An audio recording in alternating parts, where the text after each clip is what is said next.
Hi guys, this is Indu and welcome back to my channel. இன்னைக்கு ஏதாவது ஒரு டிஃப்ரெண்ட்டாக வீடியோ பண்ணலான்னு நினச்சேன். டெய்லியுமே ஸ்கூலுக்கு ஏதாவது ஸ்நாக்ஸ் வந்து எனக்கு எடுத்துகிட்டு போகணும். ஒவ்வொரு நாளும் டிஃப்ரெண்ட்டாக ஏதாவது ஸ்நாக்ஸ் வந்து ட்ரை பண்ணுவேன். ஸோ அதையே ஒரு வீடியோவாக எடுத்தால் என்னன்னு சொல்லிட்டு தான் இந்த வீடியோ மேக் பண்ணியிருக்கேன். ஸோ இந்த வீடியோவில் 5 டேஸ்க்கு 5 டைப்ஸ் ஆஃப் டிஃப்ரெண்ட் ஸ்நாக்ஸ் வந்து பார்க்க போகிறோம். டே 1ல் வந்து நான் பண்ண ஸ்நாக்ஸ் வந்து பிரெட்டில் வந்து பன்னீரும் கேப்சிகமும் ஸ்டஃப் பண்ணி ஒரு சின்னதாக சாண்ட்விச் மாதிரி ரெடி பண்ணேன். ஸோ இதுக்கு வந்து மைனஸ் நானே வீட்டில் ப்ரிப்பேர் பண்ணிட்டேன். இன்னும் ரொம்ப ஹெல்த்தி ஆப்ஷன் போகணுன்னா நீங்கள் வீட் பிரெட் கூட யூஸ் பண்ணலாம். பட் எனக்கு ரொம்ப வீட் பிரெட்டோட டேஸ்ட்டு பிடிக்காது. நீங்கள் வந்து கிட்ஸுக்கு கொடுக்குறதா இருந்தால் வீட் பிரெட் சூஸ் பண்ணிக்கலாம். ஸோ நான் வந்து நார்மல் பிரெட் தான் எடுத்திருக்கேன். ஸோ பன்னீரை வந்து குட்டி குட்டியாக வந்து ஃபோக் வச்சு கட் பண்ணிக்கிட்டு அதில் வந்து கட் பண்ண கேப்சிகம் போட்டிருக்கேன். ஸோ கேப்சிகம் ப்ளஸ் ஆனியன் இந்த ரெண்டுமே வந்து கொஞ்சம் டேஸ்ட் வந்து என்ஹான்ஸ் பண்ணுறதுக்காக தான் யூஸ் பண்ணுறோம். அந்த மூணையும் நல்லா மிக்ஸ் பண்ணிவிட்டு அது கூடயே நான் வீட்டில் ரெடி பண்ண மயனீஸும் கெச்சப்பும் வந்து நல்லா ஆட் பண்ணி சால்ட்டு தேவைன்னா கொஞ்சமாக லிட்டில் ஆட் பண்ணிக்கலாம். ஸோ நல்லா வந்து மிக்ஸ் பண்ணி வச்சுட்டேன்.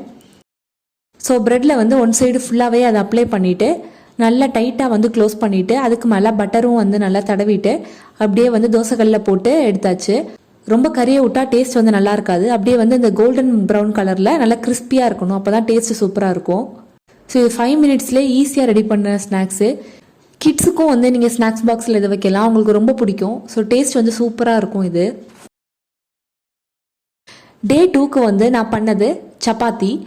ஸோ நார்மல் சப்பாத்தியை விட இந்த சப்பாத்தியில் கொஞ்சமாக நாட்டு சர்க்கரை நெய் மிக்ஸ் பண்ணி கொடுத்தா குழந்தைங்க வந்து ரொம்ப விரும்பி சாப்பிடுவாங்க. நமக்கும் சாப்பிட்றதுக்கு வந்து ஒரு டிஃப்ரெண்ட் டேஸ்ட்டாக இருக்கும். இந்த மாதிரி குக்கி கட்டர்ஸ் வாங்கி வச்சுட்டு சப்பாத்தி மாவு வந்து உருட்டிட்டு அதில் வந்து கட் பண்ணி எடுத்துகிட்டு போட்டால் குழந்தைகளுக்கு வந்து இந்த ஷேப்ஸ் வந்து டிஃப்ரெண்ட்டாக இருக்கும்போது கொஞ்சம் அட்ராக்ட் ஆவாங்க, சாப்பிட்றதுக்கும் அவங்களுக்கு ரொம்ப வந்து பிடிக்கும். ஸோ ஜஸ்ட்டு வந்து தவாவில் போட்டுட்டு நாட்டு சர்க்கரையை மேலே வந்து லைட்டாக அப்படியே ஸ்ப்ரிங்கிள் பண்ணிவிட்டு கீ வந்து அதுக்கு மேலே நான் வந்து ஸ்ப்ரெட் பண்ணியிருக்கேன். ஸோ ஒரு சைடு திருப்பி போட்டு வேக வச்சு எடுத்து நீங்கள் நாட்டு சர்க்கரை போட்டால் அது வந்து ஒட்டாது. அதனாலே நான் ஒன் சைடு வந்து மாவாக இருக்கிற இடத்துல தான் வந்து நாட்டு சர்க்கரை போட்டிருக்கேன். அப்படியே 2 சைடும் மேலேங்கிலையும் திருப்பி போட்டு எடுத்தால் ஈஸியான 2 மினிட்ஸ் சப்பாத்தி வந்து ரெடி. ஸோ இது வந்து கிட்ஸுக்கு வந்து ரொம்பவே பிடிக்கும், ஹெல்த்தி ஆப்ஷனும் கூட. டே 3க்கு நான் சூஸ் பண்ணியிருக்கிறது வந்து பேன் கேக். நார்மலாக வந்து பனானா வச்சு பண்ணலாம். ஸோ என்கிட்ட பனானா இல்லாததுனால நான் ஓட்ஸ் வச்சு ப்ரிப்பேர் பண்ணியிருக்கேன். இதில் வந்து மைதா எதுவுமே ஆட் பண்ணல. ஸோ ஜஸ்ட்டு வீட் ஃப்ளார், அப்படியே வந்து அதுக்கு பாதி வந்து ஓட்ஸ் ஆட் பண்ணியிருக்கேன். தென் நாட்டு சர்க்கரை ஆட் பண்ணியிருக்கேன். பேக்கிங் சோடா கூட நான் ஆட் பண்ணல. இன்கேஸ் உங்களுக்கு தேவைப்படுச்சுன்னா ஒரு பிஞ்ச் ஆஃப் பேக்கிங் சோடா கூட ஆட் பண்ணிக்கலாம். நல்லா தண்ணி விட்டு நான் மிக்ஸ் பண்ணி எடுத்திருக்கேன். தண்ணிக்கு பதிலாக பாலும் வந்து எடுக்கலாம். இதை வந்து அப்படியே ஒரு 10 மினிட்ஸ் ரெஸ்ட் விட்டோம்னா ஓட்ஸ் வந்து நல்லா சோக்காகி சூப்பராக வரும் பேன் கேக்கு. ஸோ 10 மினிட்ஸ்க்கு அப்புறமா ஒரு தோசை தவாவில் வந்து கொஞ்சமாக பட்டர் ஆட் பண்ணி இதில் இருந்து ஒரு ஸ்பூன் அந்த மாதிரி ஊற்றும் போது கரெக்டாக இருக்கும். ஸோ ஊற்றி அதுக்கு மேலேயும் வந்து லைட்டாக பட்டர் வந்து ஸ்ப்ரெட் பண்ணி அப்படி இப்படி திருப்பி போட்டு எடுத்தால் ஈஸியான 5 மினிட்ஸ் பேன் கேக் வந்து ரெடி. கிட்ஸ்க்கு வந்து பேன் கேக்னால் நார்மலாகவே நல்லா பிடிக்கும்.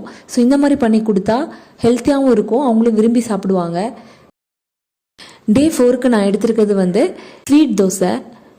இதுவுமே வந்து நான் மைதா எதுவுமே ஆட் பண்ணல. 1 கப் வந்து வீட் ஃப்ளார் எடுத்திருக்கேன், அதுக்கு பாதி வந்து ரவா எடுத்திருக்கேன். ஸோ ரவா எடுத்துக்கும் போது கொஞ்சம் கிறிஸ்பியாக வரும், அதனால தான் ரவா எடுத்திருக்கேன். அதுக்கப்புறமா நார்மல் சர்க்கரை எடுத்திருக்கேன். நார்மல் சர்க்கரைக்கு பதிலாக நாட்டு சர்க்கரை கூட யூஸ் பண்ணலாம். ஆனால் நார்மல் சர்க்கரை யூஸ் பண்ணும்போது தான் டேஸ்ட் வந்து நல்லா வரும். எக்ஸ்ட்ராவாக எதுவுமே ஆட் பண்ணல. அதை நல்லா மிக்ஸ் பண்ணிவிட்டு தண்ணி ஊற்றி தோசை மாவு கன்சிஸ்டன்சியில் எடுத்துகிட்டு ஒரு 10 to 15 மினிட்ஸ் வந்து ஊற வைக்கணும். ஏன்னா ரவை ஊறி வரும்போது தான் தோசை வந்து நல்லா வரும். ஸோ கொஞ்சம் தண்ணியாகவே வந்து நம்ம மிக்ஸ் பண்ணி வச்சுக்கலாம். ஸோ ரவை ஊறி வரும்போது கன்சிஸ்டன்சி வந்து கரெக்டாக வந்துடும். தென் தோசை தவாவில் நல்லெண்ணெய் ஸ்ப்ரெட் பண்ணிவிட்டு நார்மலாக எப்படி தோசை ஊற்றுறோமோ அதே மாதிரியே ஊற்றிட்டு மேலே வந்து கீ வந்து அப்ளை பண்ணி எடுக்கலாம். அப்படி இப்படி திருப்பி போட்டு எடுத்தால் நம்மளோட 5 மினிட்ஸ் ஹெல்த்தி தோசை வந்து ரெடி. இது உண்மையிலே வந்து டேஸ்ட்டு சூப்பராக இருக்கும். தென் ஃபைனலாக டே 5க்கு நான் சூஸ் பண்ணியிருக்குது கருப்பு கடலை வச்சு நகட்ஸு. நார்மலாக வந்து கருப்பு கடலையை வந்து நம்ம அவிச்சு கொடுத்தோன்னா பாதி கிட்ஸ் வந்து சாப்பிட மாட்டாங்க. ஸோ நம்ம இதெல்லாம் இந்த மாதிரி நகட்ஸ் பண்ணால் டேஸ்ட் வந்து செம்மையாக இருக்கும். ஸோ இதுக்கு நான் கடலையை வந்து நைட்டே ஊற வச்சு அதை காலையிலே எழுந்திரிச்சு நல்லா பாயில் பண்ணிவிட்டு அதை நல்லா மிக்சியில் போட்டு அரைச்சி பேஸ்ட்டாக எடுத்து வச்சுட்டேன். அது கூட கொஞ்சமாக ஆனியனும் துருவின கேரட்டும் வந்து ஆட் பண்ணியிருக்கேன். கொஞ்சமாக சால்ட்டும் ஆட் பண்ணி நல்லா மிக்ஸ் பண்ணிவிட்டு நம்மளோட நகட் ஷேப்பில் வந்து நான் ஷேப் பண்ணி எடுத்திருக்கேன். அதை தவா ஃப்ரை தான் பண்ண போகிறோம். அதனால் பேனில் கொஞ்சமாக ஆயில் ஊற்றிட்டு எல்லா நகட்ஸையும் போட்டு எல்லா சைடும் வந்து அது வேகிற மாதிரி கிறிஸ்பி ஆகிற மாதிரி நம்ம வந்து திருப்பி திருப்பி போட்டு எடுக்கணும். ஈவன் சைட்ஸில் கூட நம்ம வந்து திருப்பி எடுக்கணும். அப்போ தான் வந்து எல்லா இடம் நல்லா வெந்து வெளியே நல்லா கிறிஸ்பியாக உள்ளே வந்து நல்லா சாஃப்டாக வரும். டேஸ்ட் வந்து உண்மையிலே சூப்பராக இருக்கும். கடலையில் பண்ணதுன்னு சொன்னால் யாருமே நம்ப மாட்டாங்க, அவ்வளோ டேஸ்ட்டாக இருக்கும். இதுதான் வந்து டிஷ்ஷஸ்லேயே வந்து இதுதான் மஸ்ட் ட்ரை. இதை வந்து கண்டிப்பாக ட்ரை பண்ணி பாருங்கள், செம்ம டேஸ்ட்டாக இருக்கும். கிட்ஸுக்கும் நல்ல ஹெல்த்தி ஆப்ஷன் கூட. தான் வந்து 5 டேஸ்க்கான 5 ஸ்நாக்ஸ் ரெசிபீஸ். இந்த மாதிரி வீடியோஸ் வந்து உங்களுக்கு பிடிச்சிருந்துன்னா நீங்கள் கமெண்ட் பண்ணுங்கள். இந்த மாதிரி வீடியோஸ் வந்து நம்ம சேனலில் வந்து இனிமேல் கண்டினியூஸாக அப்லோட் பண்ணலாம். That's all about this video. இன்னொரு வீடியோவில் உங்களை மீட் பண்ணுறேன். அதுக்கு முன்னாடி மறக்காமல் சப்ஸ்கிரைப் பண்ணிடுங்க.